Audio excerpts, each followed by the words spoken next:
There. Winter Austin, welcome to Suit Up with Terrence Lakey. How are you today? Doing good so far. As I told you, had to do a little unaliving some pests this morning.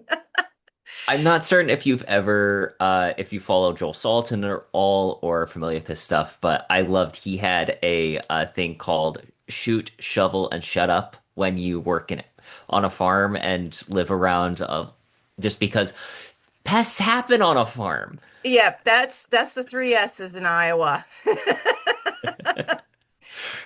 It was so nice to schedule this episode with you because, as people know, I live in Iowa, and being able to plan something with someone that's also in Central Time Zone instead of playing the tag of, well, okay, East Coast time, Pacific Coast time, and then there's the horror of the mountain time that Oh, just throws everything off. oh, and don't schedule anything with someone in Arizona because you never know I which time know. which one they're actually on.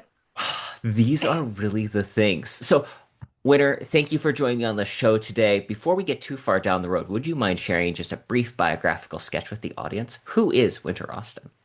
Winter Austin is a pen name, and yes, my first name is Winter, and Austin came from uh, where my whole name came into was my mother, in fact, and named me after a character on a soap opera that she was watching before I was born. And in as I found out 30, 40 some years later, actually that character turned into a murderess, which then is like fortuitous into the type of books that I write. So like there's that little background on me. I'm from Iowa. I've lived in the Midwest my entire life. Had a brief stint in the Plains state of Kansas, but I have family that's from there, so I can't harp on Kansas too bad. And I typically write thriller type books, but I have Hmm. also done romantic thrillers. I've done crime fiction, police procedurals. Hmm. Two of those series I did set in Southeast Iowa, which is where I live. So those are very popular in my area because people like to hear about Hmm. actual places that I put in the books. But I am writing in, I think, the genre that was meant for me Hmm. with a little bit of taking from my love of the old west and old Hmm. westerns, Louis L'Amour, Zane Grey, those guys, and my thrillers, which that is where I've always wanted to be, and there are my books, current books anyway.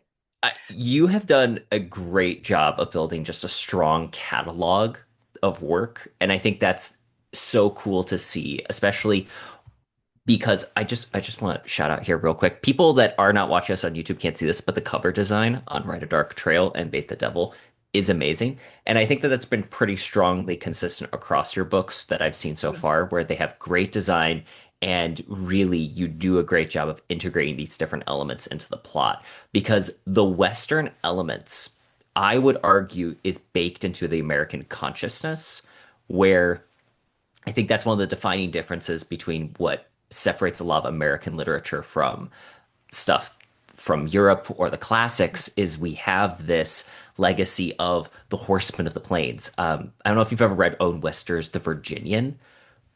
I have not read it, but I did watch the old movie, but it's been Yes. like way, way, way long time ago. So bear with me, my memory is not great on that. But yes, I did watch the movie. I think that it's a separation almost of literature pre and post in some ways because it's considered like one of the first westerns, and that those motifs of the frontier and the American rugged individual really start coming through in our fiction post that point. Yeah. And that I think Louis L'Amour was literally my very first Hmm. Western author to read. He was outside of a few romance authors. Hmm. Louis was my jump into quote unquote adult Adult fiction. fiction. And probably for my age group, it was probably way too early. Hmm. I was probably reading him when I was in the earlier stages of middle school age, Hmm. but I had a fantastic reading teacher slash English teacher who did not deter me from it. Because though he described some very strong topics in Hmm. his books were clean enough that that Yeah. age group could read it. And it was, and I hate to say this because that was one of the commentary critiques on Louis was that his books were not written like educationally wise, high Hmm. level, Yeah. but it was easy enough to read at my age and understand. Hmm. And they were short, and so I could go through them faster.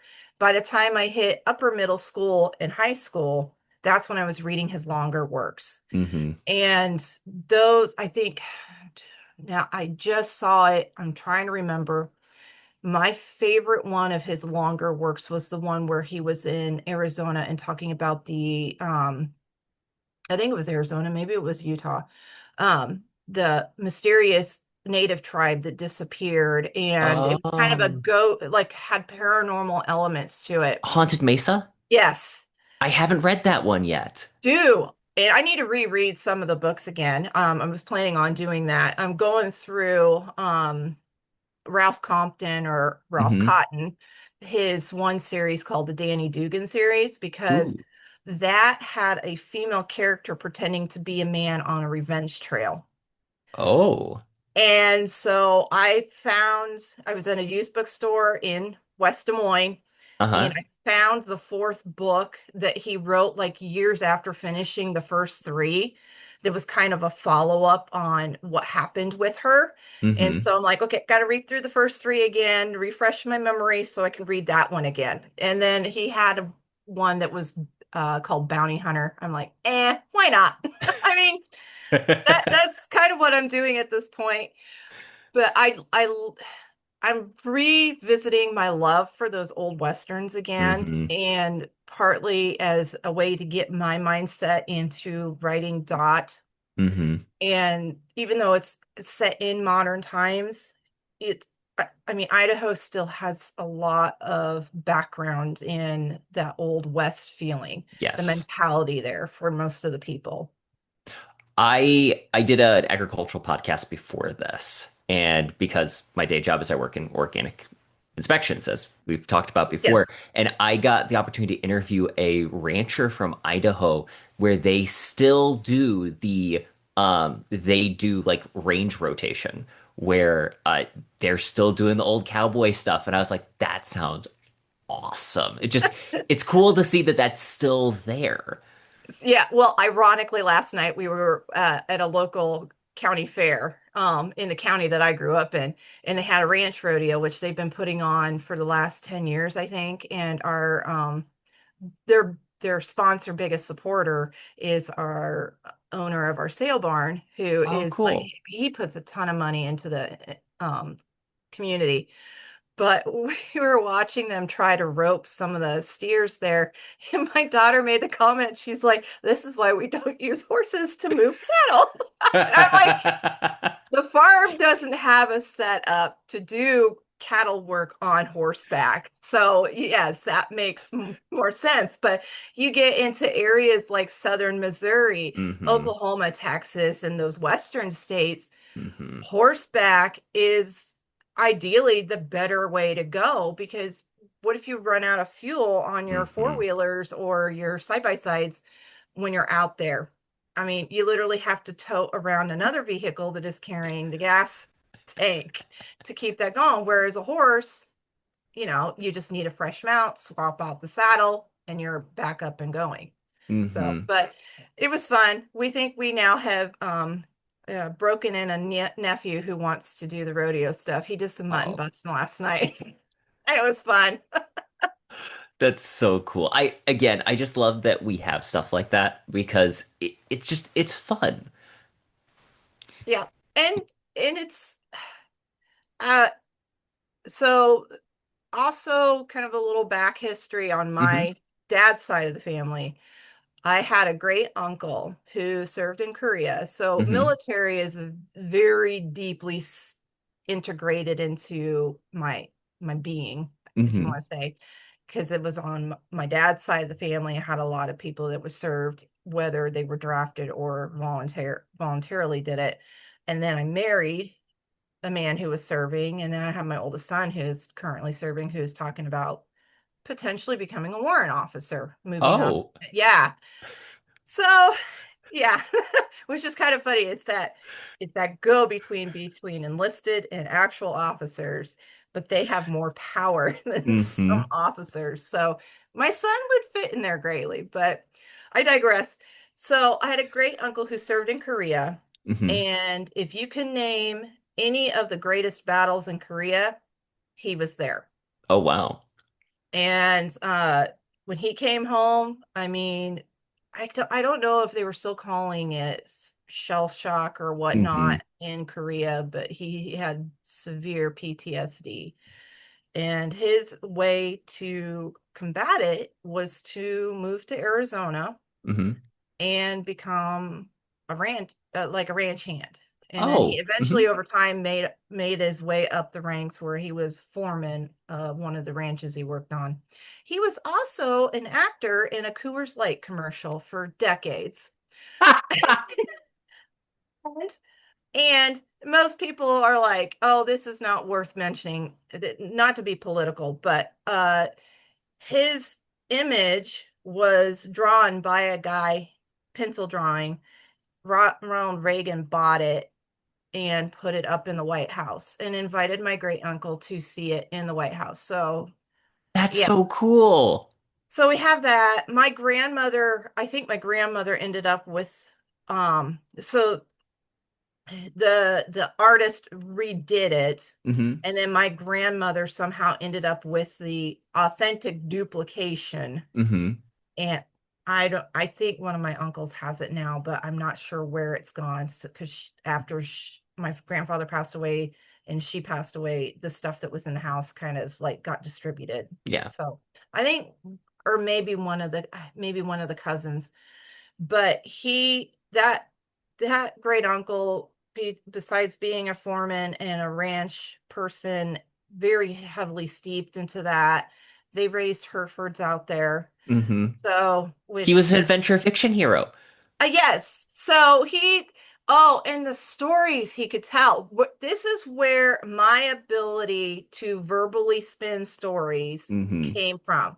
Because whenever we would have our family reunions and he managed to come back, he wasn't the only one in the family. I mean, I think Mm-hmm. he got this from my great grandfather, the ability to tell a story and Mm-hmm. captivate your audience.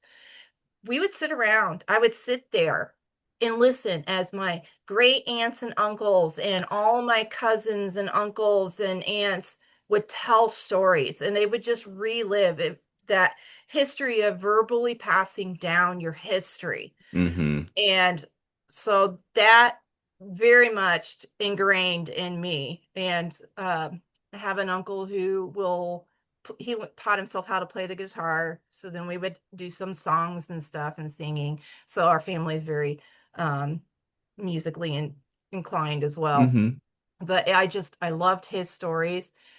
It was everybody's like, yeah. So I don't always tell the story of him being, you know, in the White House.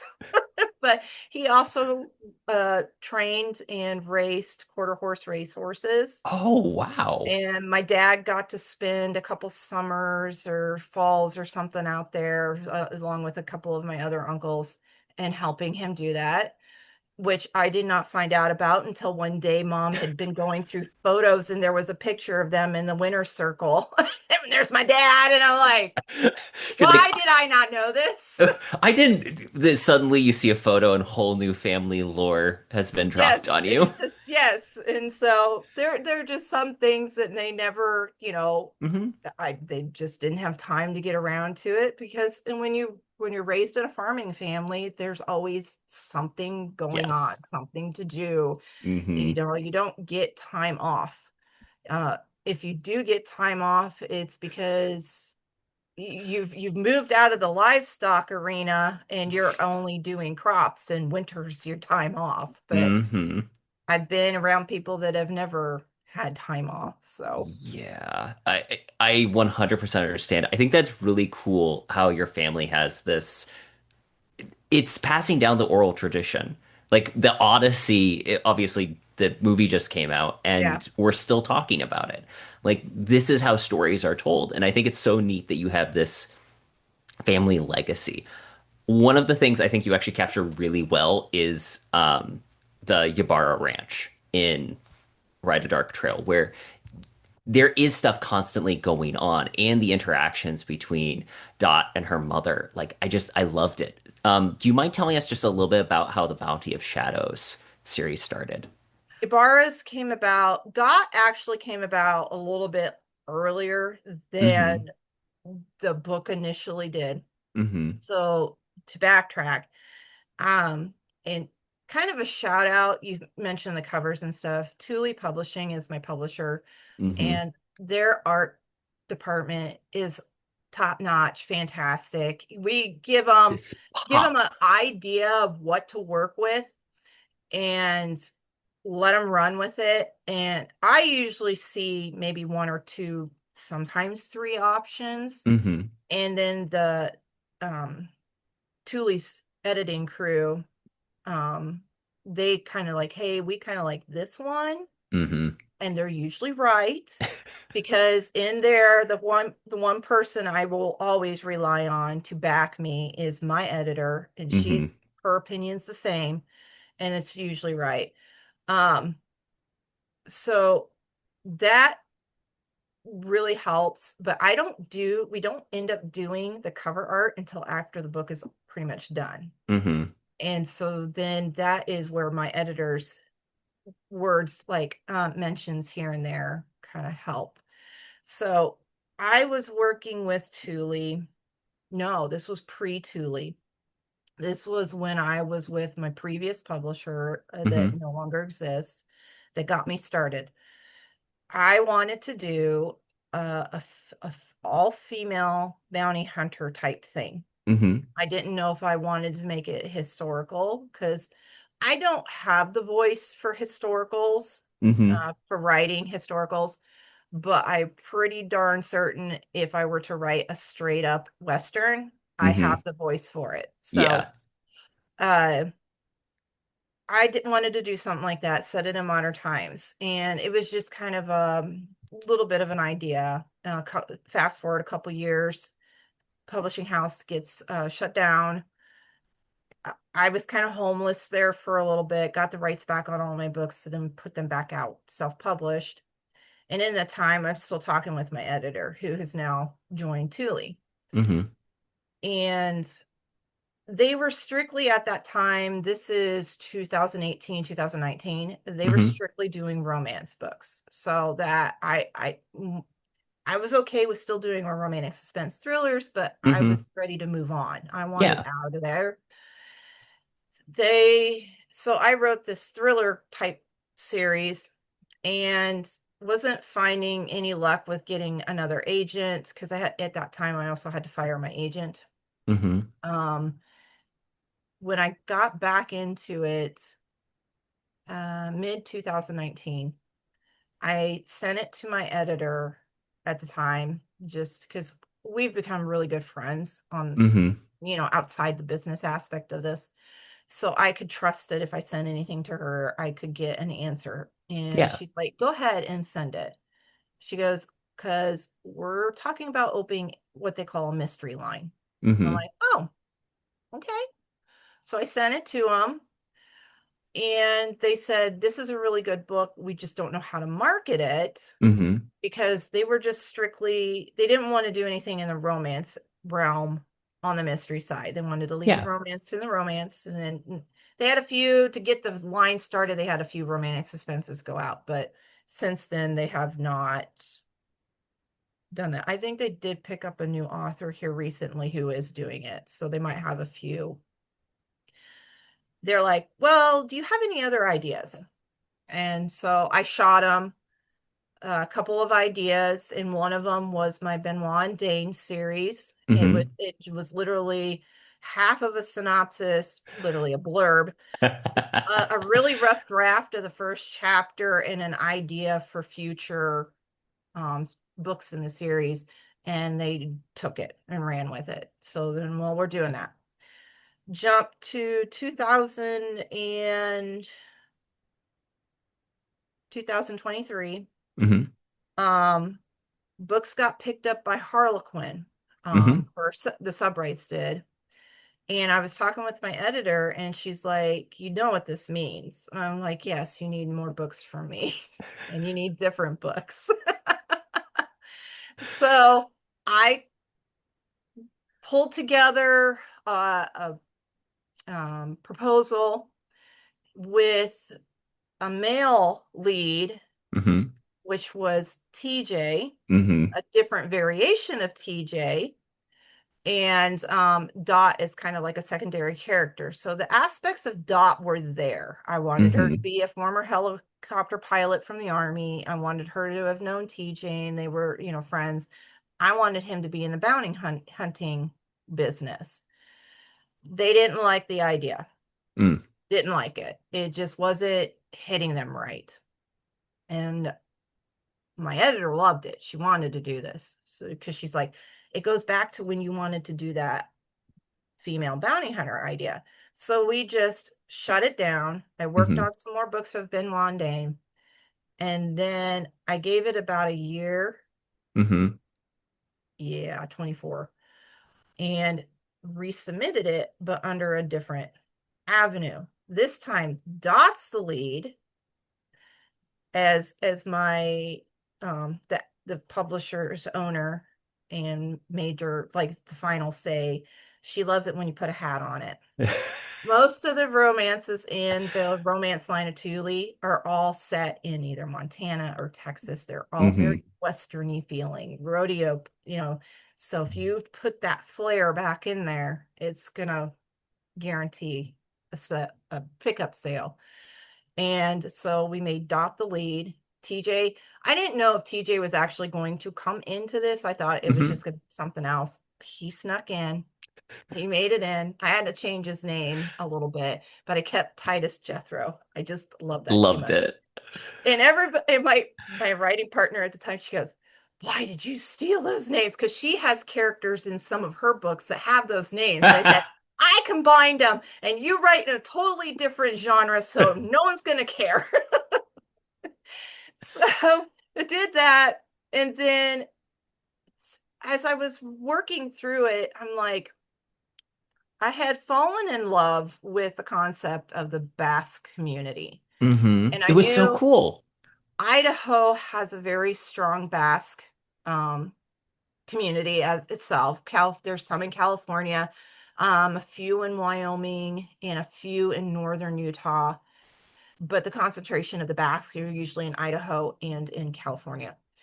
And mostly reason why in Idaho is because when they were first coming over from their region, which is this little, it's not little, but this section of land that's like in between France and Spain, and it's Hmm. in the Pyrenees Mountains. Hmm. That is where they're from. They are believed to be the oldest known civilization still in existence. Hmm. I mean, going back to like in some cases they think biblical times, Yeah. and they're the only civilization slash or ethnic group that Hmm. has the oldest language still being used, Oh, cool. and it cannot be like shoved into, like, you have certain languages that are considered Germanic languages, and then you have Hmm. certain languages that are considered Latin. Hmm. It does not fit in any of those molds. It is its own language. That's so And cool. and I went online and I found videos on YouTube that had them actually speaking this. And it is I I probably going back to my music capabilities. Hmm. My sister and I had talked about this one time. We have a musical ear, so Hmm. languages are very easy for us to pick up and listen to. We might not understand what they're saying. We can't translate it, but like so my sister lives in Ireland. Hmm. She's been around Irish people long enough that when she comes back to visit, she has that Irish The accent lilt. to Yeah. everything, to what she says. And when I'm talking with my brother-in-law, I start picking that up. And Uh-huh. people were like, "Oh, stop doing that." I'm like, I can't. When my Yeah. cousin from Georgia would visit, I'd start speaking with a Southern accent. So, you know, but Mm-hmm. listening to them talk in Basque is it's very interesting, and it's so different than listening to someone speak in Spanish or speak in German or Russian or anything.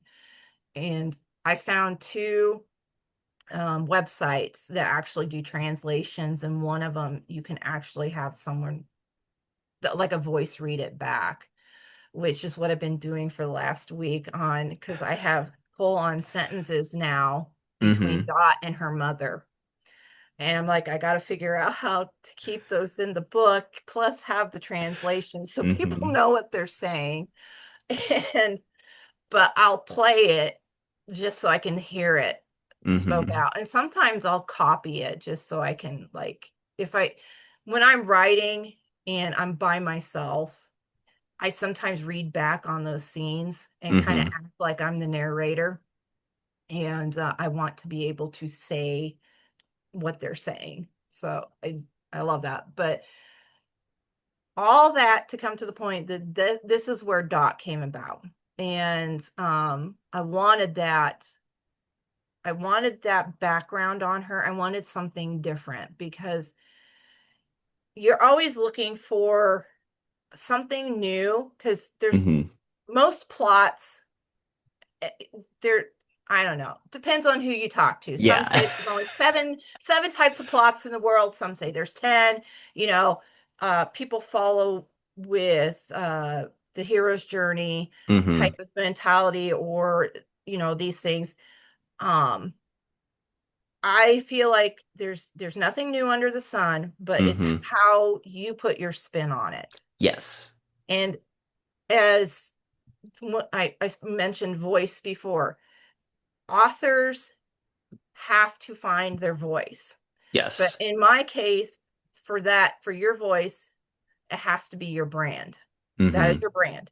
But when you get into the individual book, your characters have to have their own voices, which is why when I have people from other countries read my Benoit and Dane series, they struggle with the Midwestern vernacular. They do not understand how we say and pull out sentences sometimes.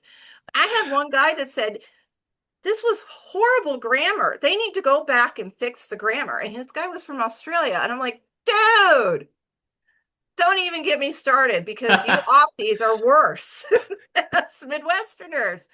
But it's like you when you want a book to feel authentic, Mm-hmm. your job as a fiction writer is to have people step out of reality and get into your book. You want them Mm-hmm. to experience something that is not within their normal range.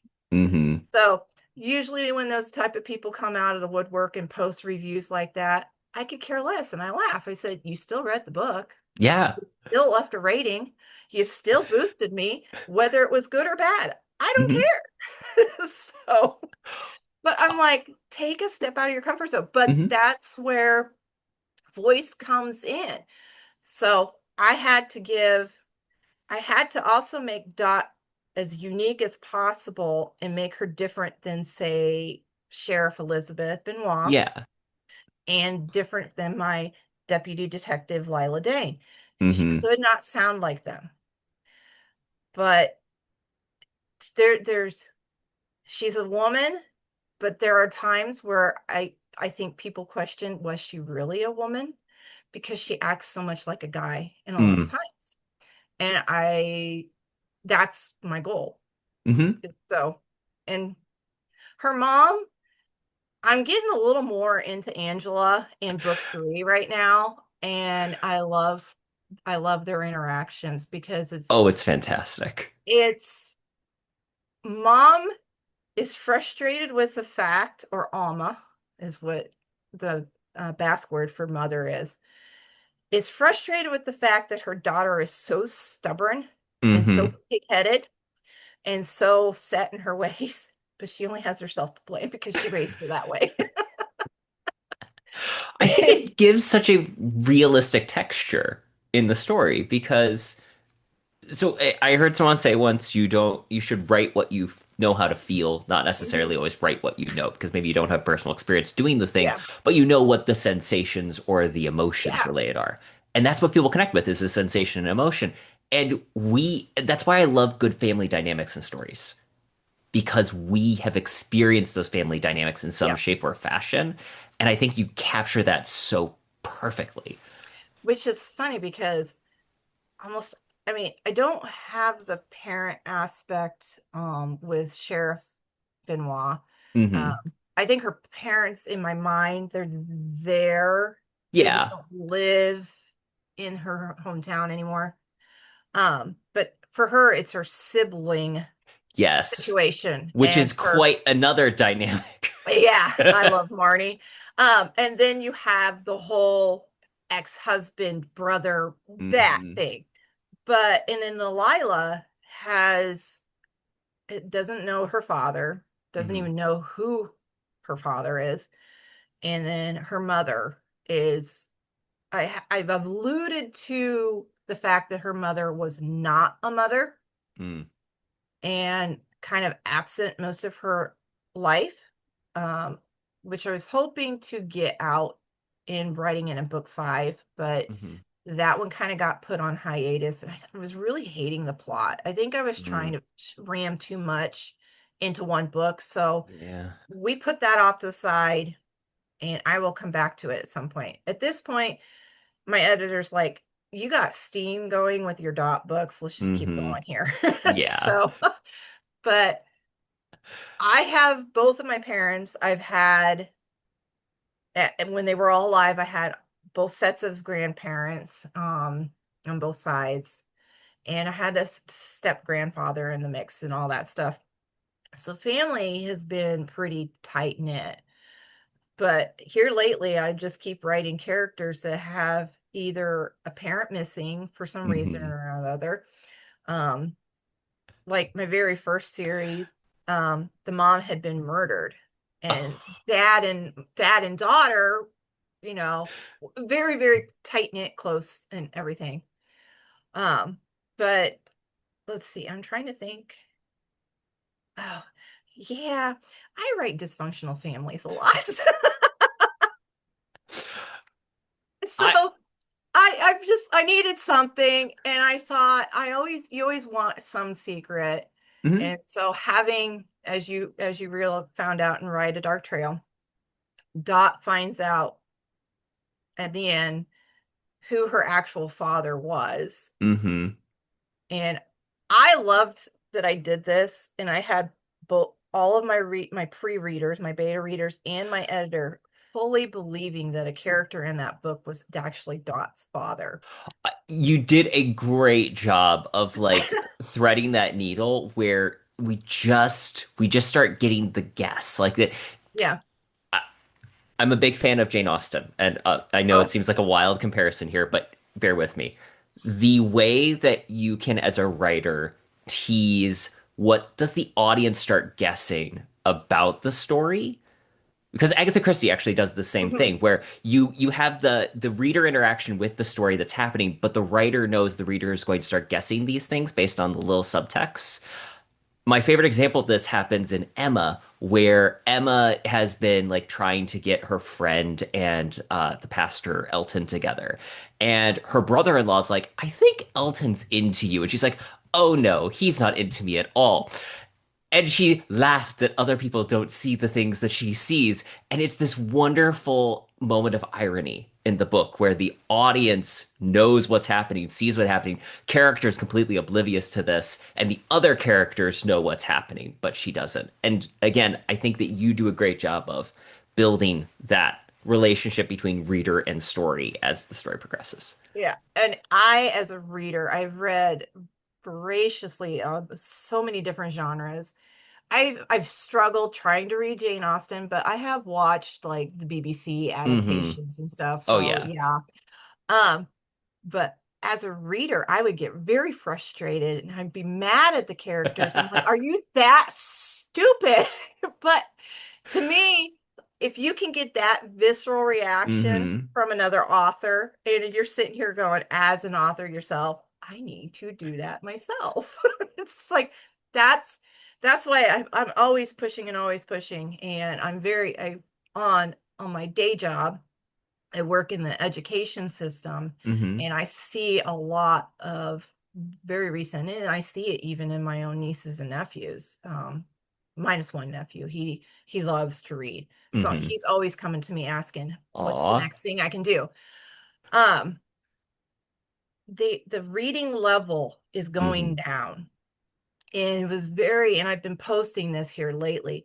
It's very frustrating, very maddening when you're Mm-hmm. hearing that readers want you to dumb down your books. And I'm like, you can't get any dumber than in some cases, some of the genres that are out there right now. Yeah. I don't read like romantasy. I absolutely refuse to read it. I've tried to get into it. I can't stand it because I feel like I'm reading something that's going to make my IQ level drop. Yes. And I'm not dissing on those authors Mm-hmm. because I am finding out that they're being told by their publishers to do this Yes. because the publishers are following with the trends. Mm-hmm. And this is what they're hearing from Book Talk and Instagram people. And it's very frustrating. And I'm like, we need to up the game here. But Mm-hmm. on the flip side, I sit here and I watch my younger nieces and nephews. They don't read. They refuse to read. They would rather be on their phones. Mm-hmm. And I'm like, we need to get back to this and stop dumbing down even the books that we write. Yeah. And I'm sitting here and I'm just keep that in mind. And I'm like, I might get harped on to having actual Basque language in my books. And people get frustrated with the fact that I did not have translations for that. In the first two books, I tried not to have like long sentences, is like Mm-hmm. really common words that they would say, and like have the gist of what they were saying and the Mm-hmm. paragraph following so people Yeah. would get it. But in Bait the Devil, I had a couple instances where people were like, would have preferred to have the translation there. And so I think in book three, I'm either going to get a glossary put in there, Yeah. or if the publisher is okay with it and when the formatting, we'll have it like post, this is the translation. Mm-hmm. It'll up my word count by having that in there, but I don't know that the word count actually counts foreign language. Yeah. And so that is going to come down to me, editor, copy editor, proofreader, Mm-hmm. formatting. How are we going to do this? But I also, I remember in high school, I would write papers, Mm-hmm. for English or whatnot, history. I would use words that were above my vocabulary, what I Mm-hmm. would normally speak. And I had an English teacher tell me to stop doing that. If you don't speak it in everyday language, don't write it. And it made me mad. Yeah. One, two, um, just told me that I needed to start using it in my everyday language. Yes. And so that's what I did. And it drove other people of my generation nuts because I would use words they didn't understand. And I'm like, Mm-hmm. well, then pay attention in English. Yeah. We don't do vocab tests when we're sophomores in high school, when we should have been doing those when we were in middle school, Mm-hmm. because you guys are being ignoramuses. So, um, I I'm the type that if I'm told I can't do it, Mm-hmm. watch out because I'm going to do it. I'm going to prove you wrong because I have been told most of my life you can't do this, Mm-hmm. especially as a female, Mm-hmm. which is something that has been brought up in a previous podcast with Jeff Circle. Um, my thoughts on having male authors write lead female characters. And I go, if they do it right, I have no problem with it. I said, but the Yes. problem is they always interject male mindset into these female characters. And I said, and then Mm-hmm. you literally turn them into a man with boobs. Yes. And I'm like, that is not right. Mm-hmm. And I was so happy. I was at, where was I? I was at a book event and Best Thriller Books posted their top female authors for the first half of 2026 Hmm. writing thriller books. There was Bake the Devil, number one. Oh, congratulations. That's I awesome. I think it was probably put by timeline though, because Bake the Devil came out in January, and then some of the other female authors' books didn't come out until after that. But being recognized, Hmm. that is my goal on Hmm. honestly to do this. And that was something my editor and I were talking about over the phone. She's I'm like, we wanted to bring male readers into Tule Hmm. because they just had this mindset that it was just romance books. Hmm. And in the process of me trying to break that door wide open, we brought in male authors, Hmm. and we're bringing in male readers, and I'm bringing in quite a few of the male readers. So Yeah. whenever I do book events and people look at my books and I say, hey, I've had a retired colonel read this book and love it. I've had, and then they're looking at me like, really? I said, I've had a lot of male readers read these books. I said, I have a book in one of my other series that a Vietnam vet read and could not believe how much I'd gotten into the psyche of PTSD Hmm. and a war vet. And they're like, it's like you relived everything that I had lived through. And I'm like, when you talk about um putting putting part of yourself in there and knowing like the Hmm. emotions and stuff. When I Yeah. write about PTSD, I write from experience. Now, I don't write from a war standpoint of view. I write from a different standpoint, but I've had PTSD. Hmm. And it's very easy to remember those emotions and remember how your body felt and remember how your mind was. And it's easy to put that into a character and have that character relive a moment that causes Hmm. that. You So, have a fantastic scene in Ride a Dark Trail where Dot has an experience like that, yeah, and it was fantastic. It was moving. It again, it captured feeling and emotion in a great way. I yeah, also like that it humanizes Dot because, to your point, I think that that's the issue I largely have when I often see it's far too easy to swing the pendulum, and yes, the woman becomes very uber masculine just with breasts, and I'm like, yeah, but I'm not interested in that. I want whole characters that are real. I don't want every character to sound like, for lack of a better term, John Wayne knockoff number five. yeah. Admittedly, it's what some of the worst of men's adventure fiction from the 70s and 60s was. I look at the covers, I'm like, it's literally the same cover art. It's the same cover artist, the same model, and you didn't need to tell me that's the same book. That's the Fabio stage of the romance novels Yes. from the 80s and 90s. I I love that when you got into the end of the 90s and you got through Hmm. the aughts and then the teens, cover art changed Yes. and it became more sophisticated. It Hmm. didn't feel like, you know, for a while there they were using stock art Yeah. from like Getty or iStock photos or something like that. But at least it was real photos Hmm. in some cases. But now I see this pendulum swinging, especially in the romance market, where it's Yes. very artsy. It's animated in a way, and Yeah, it's some of some it I like. Some of yeah, it I'm it like, ooh, fits. this is kind of routine. Like again, I want to see variation is the thing, I think. Yeah. Well, and I think that's the problem with the publishing industry, especially with the big five. Um, they jump on something that worked for a couple books and they think it has to They work for ride it. everything. They And it's ride like, that train down into oh the yeah, dirt. until it's a firing crash and it's burning and everybody has died. And it's like, be willing to be flexible, Hmm. work with your audience. And another thing that we did, which was the point that my editor drove home when they were working on the cover art for Abounding in Shadows, was let's give it that Craig Hmm. Johnson, CJ Box feel. Because Yes. that is where it's not like heavy mystery first POV type like Craig's books are, Hmm. but I wanted that CJ Box feel, that Yeah. Joe Pickett feel. Even his Casey, I can't think of, it, can't think of the last name, that offshoot series that he Hmm. did where she was a private investigator type of thing. Um, that's what we wanted to do. And just a little story on Bait the Devil's original cover. Um, Bait the when Devil, they, holding it right yeah, here. Amazing book. Again, the colors just I love the colors on that one. It's going to be very hard follow up after that one. But I trust Lee. Lee Hyatt's the head of our art department.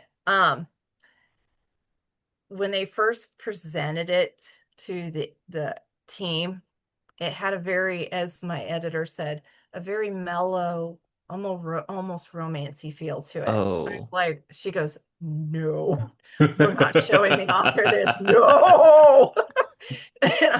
I did, and I'm blowing my whistle here, but I did ask her to at least let me see it because I trusted it. And it was like, yeah, no. So she's like, take it back, start over, do something different. Now, the color scheme Hmm. was there. So they kept kind of with the color scheme, which I loved. Hmm. And then, I mean, not even like 2 or 3 days later, I'm trying to remember who was all there was these two books that came out and they were all like a bunch of short stories. I don't know if they were intermingled, and I'm trying to Mm. remember all the thriller authors that were part of it. Um, the cover art on both of those was fantastic. And I took the cover art for the second one and I sent it to my editor. I said, is there any way do you think they could incorporate like this kind of a scheme to it? So it was using one of those oil pumps that Hmm. you find in Texas and Oklahoma. And it was kind of red and then it had lightning and stuff in the background. Hmm. Oh yeah, they took that and they ran with it. And that's what you got. When they showed me that cover, I'm like, okay, you can't get any closer to Hmm. like the title even. So now, was there actually lightning in the story? Yeah, just a little bit, but it wasn't prominent. But that's what I like. Hmm. Um, Ride a Dark Trail was a great one too. I wish we could if we could have made it a little bit darker to kind of bring out the dark theme to it. But I But think if yeah. they'd gotten any darker on Hmm. that, it would have ruined it. It's so show friend Scott Hebert does oil painting and he's explained this to me a couple of times. I still don't quite understand it. There's a technical word for it, but basically like the level of shadow and light in an image is a thing that you're trying to capture in art and Yeah, it's something our eyes recognize. I think that just the for lack of a better term, the delta between the different colors and the light works so perfectly with the yellows of the title and the sun setting in the yeah, background. Like again, I just this pops when I see it and I just love that. Like and it makes that's my brain happy. yeah, and that's I don't think that's what they've been doing on all the books, Hmm. but that is working on more of the color scheme on the title. Hmm. Um, the last book that I did for Benoit and Dane was A Requiem for the Dead. Hmm. And that was the first time we used that tone of yellow Hmm. on it. And here, I'll just, oh, if I don't drop everything that I have sitting on top of it. The background Yeah. on that, and then the title just popped. Now, Hmm. because we had the character there, we couldn't make the title bigger. And that's Even the what I want. font pick for that one, just I I love know. it. And I think, yeah, they tried to do like just a variant on the font between the Hmm. two books just to keep the difference to it. Hmm. So people didn't equate it. But when I would go to book events and I'd have a Requiem up and Ride at the same time, people thought they were the same book because the color scheme was almost the same. Hmm. But I said, no. So now when I set them up, usually I set it up where the first book, The Killer and Me, is Hmm. what they see. But I kind of keep them on the opposite ends of the Yes. table so Hmm. that people see the difference. And but I yeah, I couldn't be any more happier with the art department and my covers coming out. So I will hands down shout out to Lee Hyatt. Hmm. Well, So and I have to give you major kudos. A book can have an amazing cover, and that will help sell one copy. It does not sell the series because yeah, if the series, the book inside can't deliver, no one's going to buy the next one. And you've done a great job. Like I think that a first book always has in a series has a tough build to follow because you have to set up so much. You do a great job making it just effortless, where we have everything to make this series right there at the start, where you build the characters and the relationships. I absolutely adore the use of Basque culture here because personally, that's the thing I try to make sure is in my writing when I'm working on a character. I want to know what is the culture that the character comes from because that informs so much of the world they inhabit and the choices that they make. And I think that you captured that so great here. Like again, it sets up for a series. It has legs.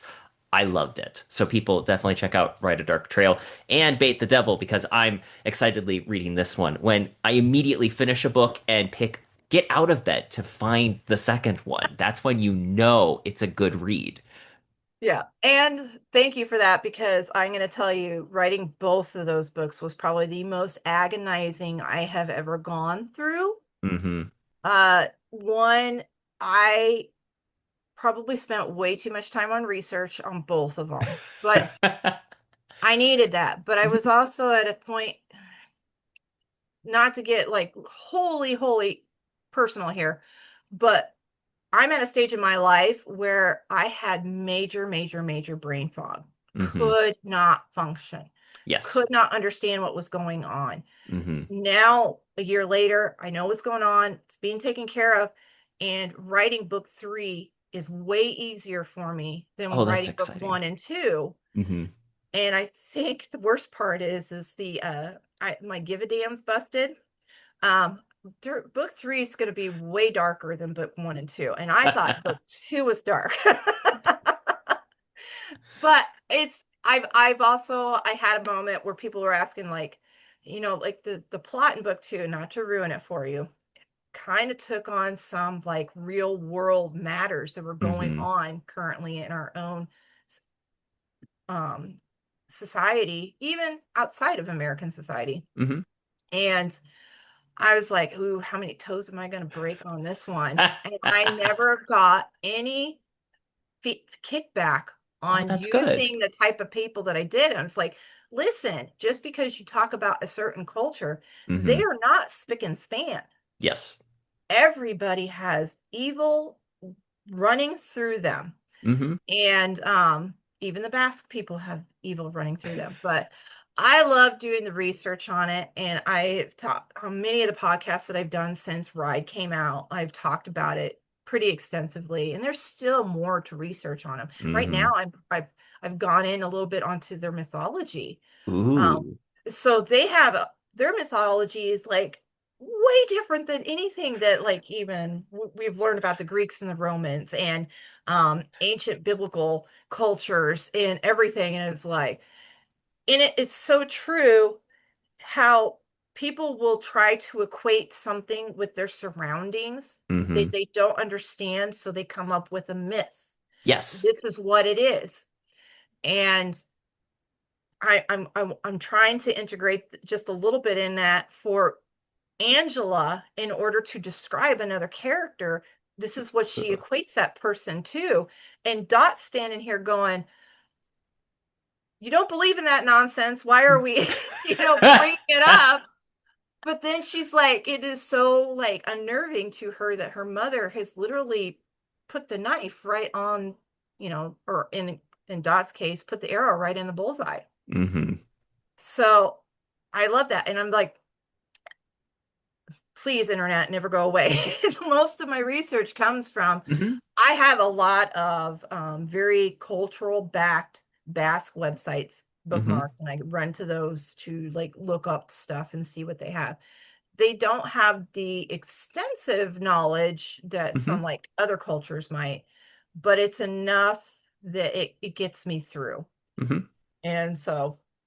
But yeah, it's they don't have quite the gods and spirit list that some of our things that cultures of mythology that we grew up learning about, like the Greeks that have like 1,000 different gods, demigods, and spirits. But it's very fascinating because how they describe evil, and this is all stuff that they had into their culture before Catholicism was introduced to them Mm-hmm. by the Spaniards. Mm-hmm. So it's, and then like every culture, they integrated their myth with their religion. And so Mm-hmm. some of it is very ingrained in them.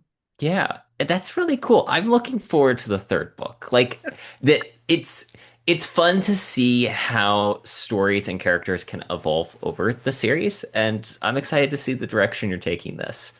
I, yeah, me too.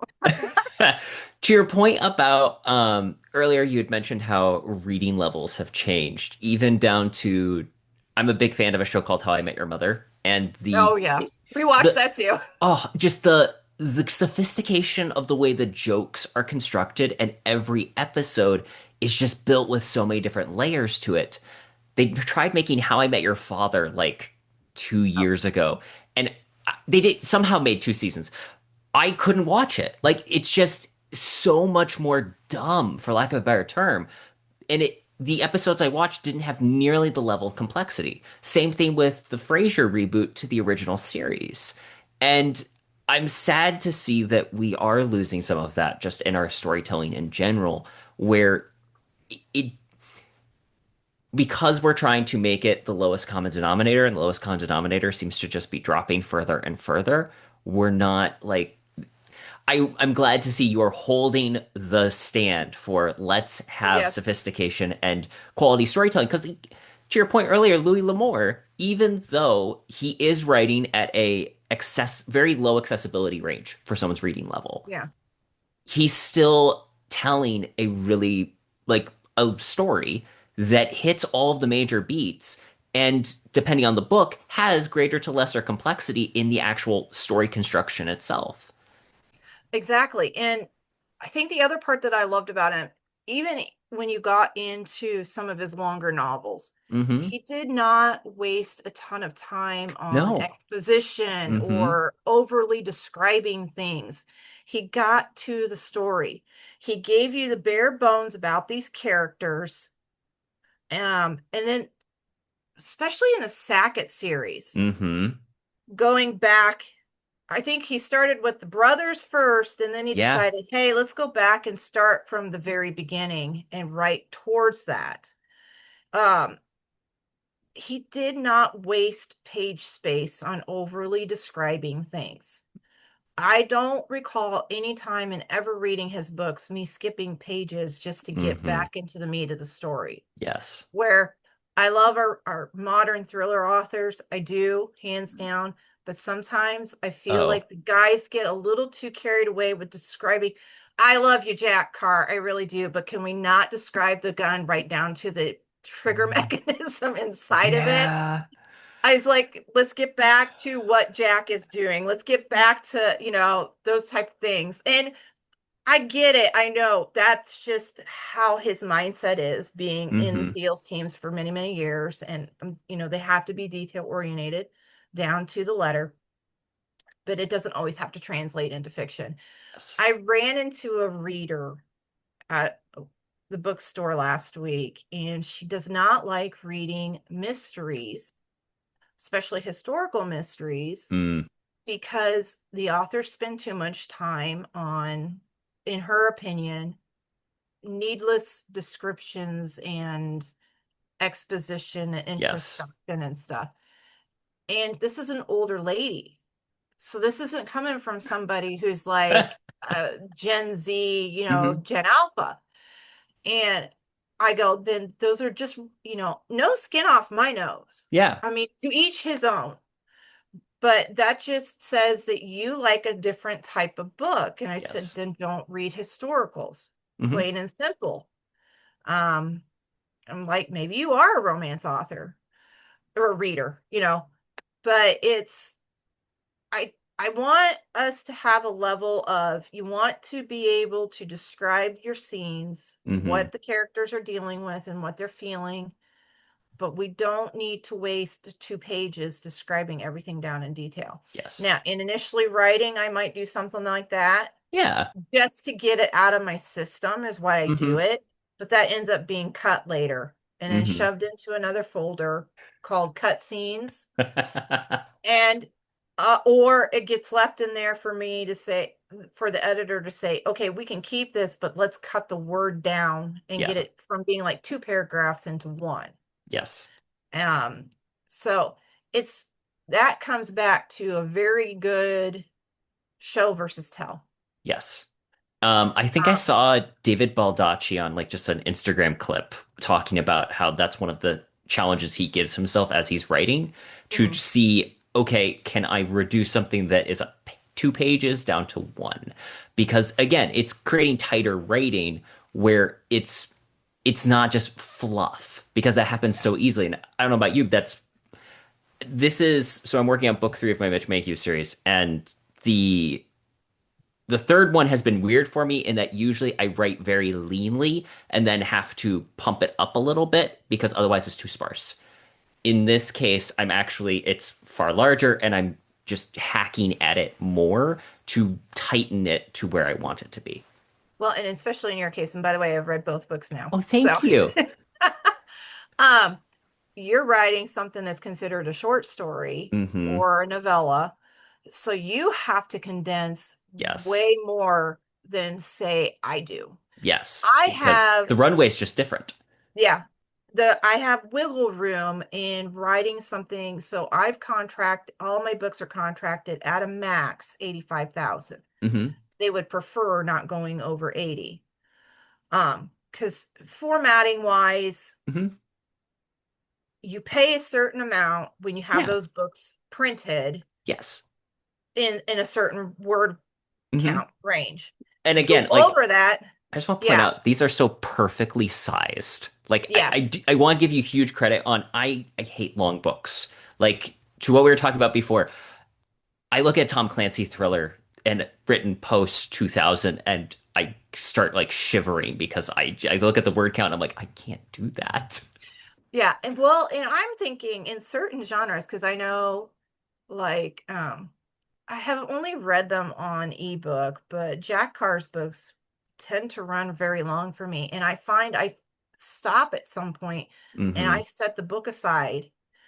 The nice thing about his books is when I come back to it, I can pick up right where I left off. I don't have to go Hmm. back and try to remember, depending on how long it's been. Yeah. Um, I don't think this was the case. Like, so in some cases, I'll get books that they're in the trade back instead Yeah. of the original format.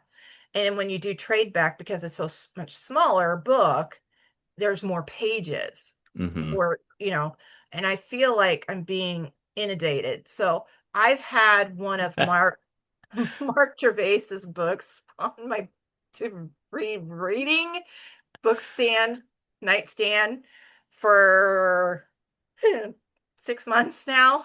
I'm not even through the first quarter of the book. And I feel like I'm being inundated. But then I get all these I'm like a kid in a candy store. Yes. I get another book that's even more interesting than that one. So I I want to read know. that.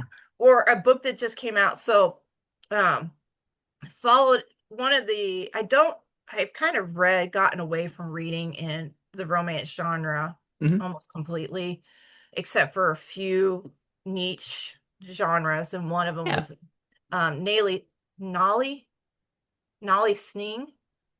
I think I'm saying her name right. Um, she's from New Zealand, and she wrote.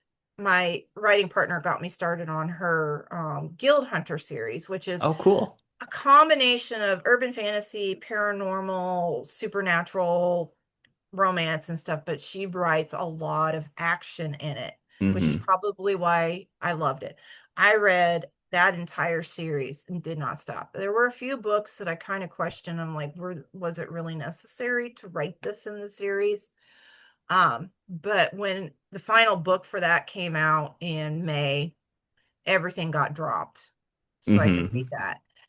And I had to read it as fast as I could because my writing partner's like, "You got to hurry up. I need somebody to moan about this." And I got to she was done like a week before I was even able to get halfway through. And I was like, the problem is I was in the middle of writing my own book. I had work, and the Hmm. only time I could read was like at nighttime. And but there were days where I sat in the chair and I was reading just so I could get caught up, and I didn't want to stop. So it Hmm. didn't feel like I had to, but there that it helps me too because sometimes I need to read outside of my genre. So Yes. I'm not mimicking what I'm reading from Hmm. somebody else, Yes. which is what I was really worried about the plot in book 3 because it's been done. Hmm. And I talked to my editor about it, and she's like, even if it's been done, she goes, it is Dot. It is Yes. not these other characters that have done that before. Hmm. So shut your doubting voice up and feel assured that whatever you do is going to be wholly you, and it's going to be totally different.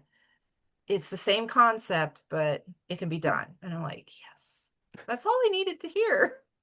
And this is why I like when we have extra voices in our world as we write, because otherwise it's so easy to become that little voice of doubt starts like can eat at you and create Stephen Pressfield obviously calls it like the resistance. And Yes. the moment that starts setting in or creeping, there are occasional times I go to my wife and go, I may have just written either the best thing ever or the absolute worst. Please just give me your honest opinion. And since she loves me and cares about me, she has no problem telling me that I'm a loser. So she will read it, and if she says it's fine, I know, okay, my harshest critic has said that it's okay. Yeah, see, and you've met my husband. I don't trust him as far as I can throw him with anything I write. The only time I've actually like picked his brain, I had a hunting scene with Dot at the beginning of book 3 that we ended up taking out.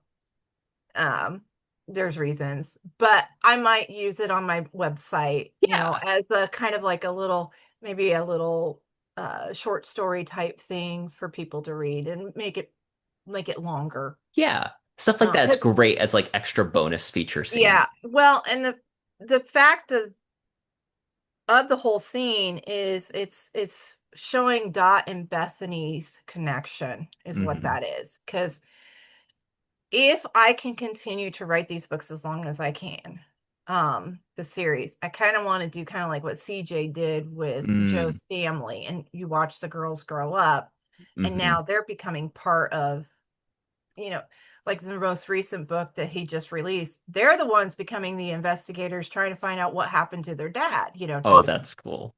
Um, I want Bethany to grow up, and I want her to potentially be like Dot's replacement if it Hmm. comes to that point. And I love Bethany. I did not realize how much I was going to love that kid, and I don't want to ever see her go away. Aw.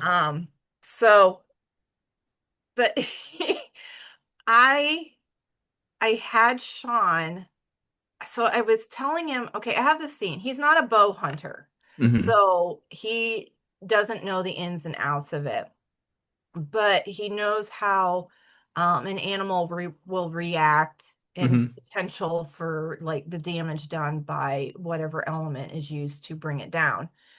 And I told him, this is what I have. I go, this is just a rough sketch of this stuff. I said, is this even possible? He says, heck no.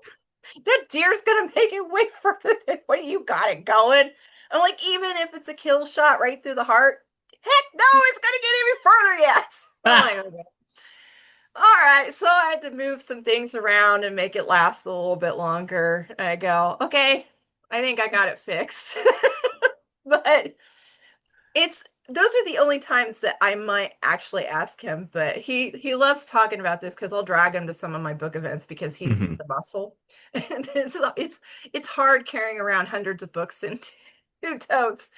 Um, I mean, what's the point of getting married if you can't have the guy carry stuff? That's what my wife exactly. tells me. Well, and I have carried his weight how many years now? It's his time to pay back. But his goal in life is to, if I have my manuscript sitting open on my computer, is for him to like key something in there and not let anybody know that he did that. And then it gets all the way through publication. I said, I'm sorry, but Julie's pretty much going to catch it before it ever reaches the copy editor's eyeballs. So, I mean, you can try. You could try. I think your best bet is to leave something in the dedication line or in the acknowledgments or something. That's where it might get missed because people don't read through that one as thoroughly as they Hmm. do the rest of the book. But yeah, so no, I don't trust my husband. I have a question from mutual friend Jeff Circle. Something I borrowed from Tim Ferriss is he reaches out to mutual friends of guests that he's going to have on his podcast and goes, "What's a question that I should ask?" So I reached out to Jeff, and he Oh had a Lord. great suggestion here. He said that I should ask you about your whiskey ritual when Oh, you finish a book. in fact, I had to move it. I had the boxes in a different spot and it was getting too warm in the room because we have window air conditioners, so it's in here with me, but it's hidden at this point. After every book, and I don't remember when I started this. I think it was when my husband bought me a bottle of Writer's Tears, which Uh, love it. I honestly, I my palate must be something special because I could not stand the taste of it. It was Really? awful. I don't know. I must have high class taste, You know but what? It's hard having a refined taste, but someone has to bear this curse. So, so my I will take a shot after every book, and depending on how bad it took to get to the book depends on how much that shot is. So, um, I have good friends of ours that somehow I don't know. He's just that type of guy. He has a connection with a guy from Europe that sends him every year ooh. whiskey from Scotland. Oh, And he gets sometimes too many bottles and he knows I like it. So I have inherited a couple bottles from him. these are the best kinds of friends to have. I know. And the last one that I got was on Halloween night and it's I think it's pronounced Lafleur. Hmm. I might be saying it wrong. I question my Gaelic. Anyway, but Jeff saw that because I did the last podcast I did with him, I did it out in my kitchen and I had it on a shelf back there. And he saw it and he had to mention it and we got talking about that. So yeah, that's That's my fun. and then there's a couple of distilleries here in Iowa that Hmm. I really enjoy some of their stuff. Cedar Ridge out of Yes, I have a bottle. Swisher. Swisher. I was Hmm. trying to remember the town. Um, I love that one. Have gotten a couple that's where our my friend found out that I liked whiskey is that he invited Sean and myself to go with him and his wife on like the a 4th of July weekend to Swisher and we tried out a couple of their bottles of stuff and whoo we came home with Sean even liked it. It was good. And then there's another place called Templeton Rye Hmm. that's out of Templeton, Iowa. They were visiting our local Hy-Vee Hmm. and happened to walk by. And Sean, when he was first in the National Guard, drilled with the alcohol acquisitions guy for Hy-Vee. So they were talking about knowing each other. And I was, so they made a bottle that it was specifically for children of fallen soldiers. Oh, And that's the money cool. they made off of that went Hmm. back to this foundation to help kids. Um, and but couldn't afford that. That was like a at that time it was like a $70 bottle. And I Hmm. was like, we don't have $70 to spare. So we went down and we bought the $30 bottle. Hmm. But I like it. My daughter took a swig of it and says, this tastes like Sharpie markers. And I'm like, says the girl who thinks the epitome of high class is drinking Coors. Um, oh, they call it the champagne of beers. I can't think. It's not Coors Light. Oh, It's like the original Coors. yeah, I know which one you're talking about. I just Yeah, can't think of it's like gold something or yeah, yeah. yeah, something Hmm. like that. And I'm like, okay, I'm gonna take alcohol suggestions from you. Okay, yeah. So Have you been to I think it's called Goliath, Toppling Goliath or something like that, up towards Decorah? no, Okay, I'd recommend. I think they started out as a brewery, and so they're known for having beers, but they did do a whiskey, and Chef's Kiss was amazing. I'm also depending on who it is. I will drink some IPAs. Hmm. Um, we have a local distillery, well, brewery, um, called Fishbacks and Stevens. And they have some fan that so they opened a restaurant style too. So they had well, I don't know if it was the first year that they did this, but the state of Iowa will have like the best burger in the state. I know. I've been to a couple of the places. Yeah, and it's called Cider House, and Okay. they won it.